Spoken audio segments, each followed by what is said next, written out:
மேடையில் கத்தி கதறி அழுதார் தைலாபுரத்துடைய பெரியவர் ராமதாஸ் அவர்கள். கண்டுகொள்ளாத பாட்டாளி மக்கள் கட்சியை சார்ந்தவர்களும் வன்னியர்களும்.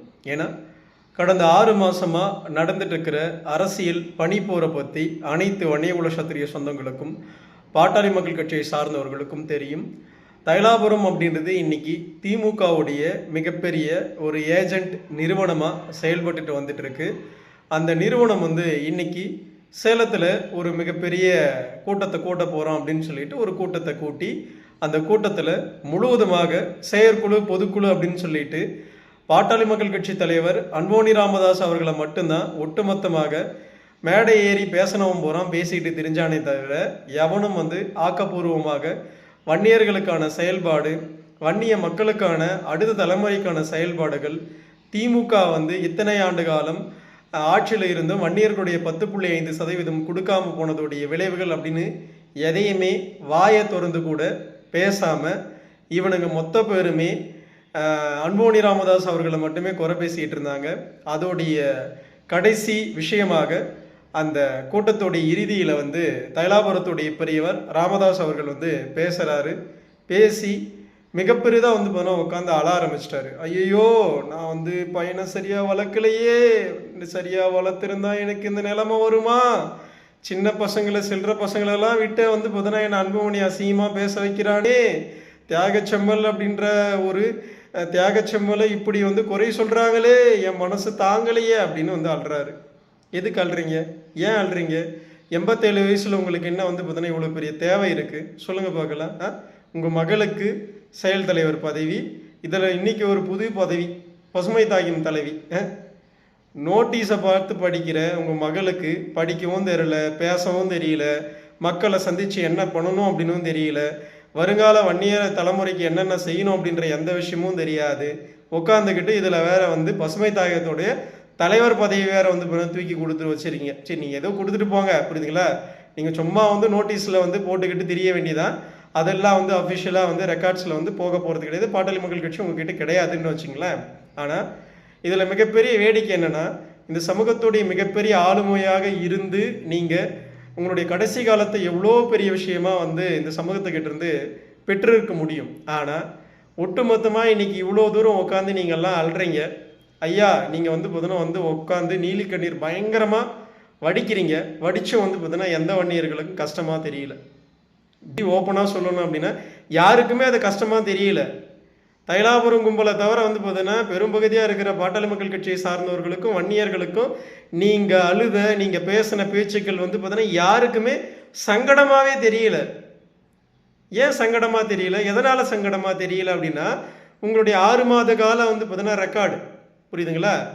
எப்போ எடுத்தாலும் சொந்த மகனை எதையாவது பேசணும், சொந்த மகனை அசிங்கப்படுத்தணும், சொந்த மகனை கேவலப்படுத்தணும், சொந்த மகனுடைய பார்த்தீங்கன்னா அரசியல் வாழ்வை பார்த்தீங்கன்னா சூன்யம் பண்ணணும் அப்படின்னு ஒட்டுமொத்தமாக செயல்பட்டுக்கிட்டு அந்த செயல்பாடுகளுக்கு நீங்கள் பண்ணிகிட்டு இருந்த மிகப்பெரிய வேலைகள் தான் இன்னைக்கு நீங்கள் மேடையில் கண் கலங்கி கூட இங்கே யாருக்கும் பார்த்தீங்கன்னா அக்கறை இல்லாமல் போயிடுச்சு.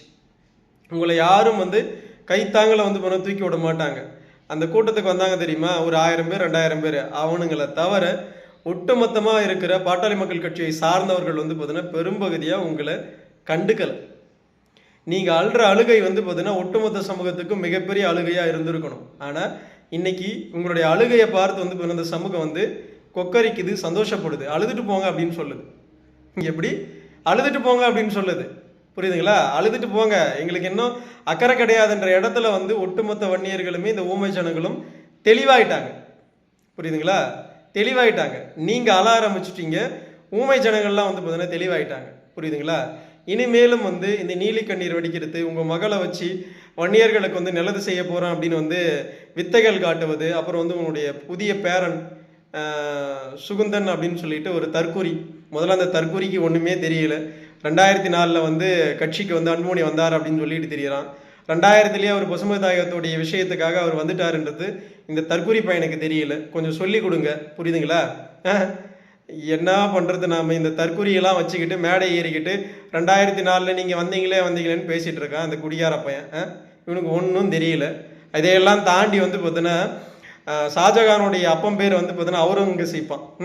இந்த தற்கொலையெல்லாம் வந்து பார்த்தீங்கன்னா படித்தானா இல்லை வந்து பார்த்தீங்கன்னா எங்கேயாவது போதையை போட்டு வந்து பார்த்தீங்கன்னா எங்கேயாவது வந்து ஸ்கூலில் படுத்துட்டு தெரிஞ்சானான்னு தெரியல. டேய், ஷாஜகானுடைய அப்பம் பேர் என்னடா? ஏதாவது வந்து பார்த்தீங்கன்னா தெரிஞ்சுக்கிட்டு பேசுகிறா. அவுரங்கசீப்பாடா வந்து பார்த்தீங்கன்னா ஷாஜகானோட அப்பம் பேர்? ஏன்டா வந்து பார்த்தீங்கன்னா தற்கொலையாக இருந்துக்கிட்டு இந்த தற்கொலைகளை வந்து பார்த்தீங்கன்னா தூக்கிட்டு வந்து வன்னியர் சமூகத்துடைய தலையில் கட்டுறதுக்கு ஏன் தான் வந்து சமூகத்துடைய பெரியவராக இருந்து குலதெய்வமாக இருந்து ராமதாஸ் அவர்கள் இவ்வளோ துடிக்கிறாருன்னே தெரியல. நீங்கள் எவ்வளோ துடித்தாலும் சரி, எவ்வளோ அழுதாலும் சரி, உங்களை இனிமேல் வந்து இந்த சமூகம் வந்து பெரும்பகுதியாக கண்டுக்கலன்றது இன்னைக்கு நீங்கள் வடித்த அந்த கண்ணீர் மூலமாகவே நீங்கள் தெரிஞ்சிட்டு இருக்கணும்.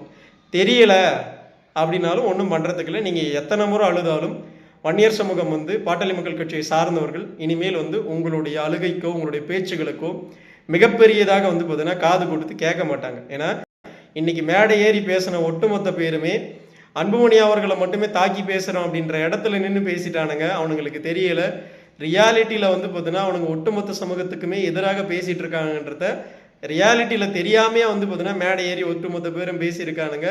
இதில் மிகப்பெரிய வேடிக்கை என்னென்னா, அந்த மேடை ஏறி பேசணும் தெரியுமா, அதில் பல பேர் எனக்கு தெரியும். பலரை நான் அண்ணனும் தான் வந்து பார்த்தீங்கன்னா கூப்பிட்ருக்கேன், எல்லாரோடையும் பேசிக்கிறேன். ஆனால் அவங்கெல்லாம் வந்து இன்றைக்கி அவங்களுடைய அந்த செயல்பாடுகள்லாம் பார்க்கும்போது ரொம்ப சங்கடமாக இருக்குது.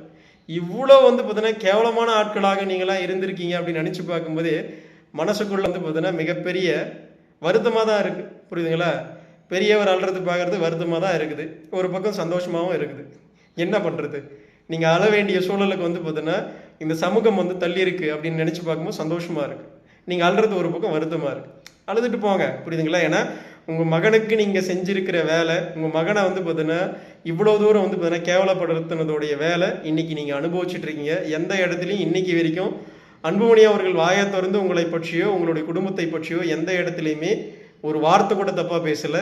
நீங்கள் மட்டும்தான் ஒட்டுமொத்த பேரும் பேசிகிட்டு இருக்கீங்க. அந்த அக்கா காந்திமதி, டேய் அன்புமணி உனக்கு என்னடா தகுதி இருக்குன்னு பேசுது.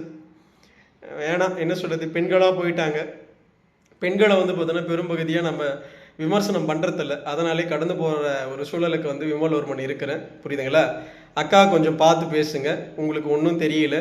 உங்கள் தகப்பனார் கொடுக்குற ஏதாவது வந்து பார்த்தீங்கன்னா 5-10 வாங்கிட்டு அப்படியே இருங்க. கட்சியில் நீங்கள் ஒன்றும் வந்து பார்த்தீங்கன்னா வன்னியர்களுக்கு ஒன்றும் செய்ய தேவையில்லை, நீங்கள் செய்யணும் அப்படின்னு எந்த அவசியமும் கிடையாது. வீட்டில் போயிட்டு வந்து பார்த்தீங்கன்னா உங்களுடைய மாமனார் வீட்டில் நல்லபடியாக சந்தோஷமாக நல்லபடியாக இருங்க.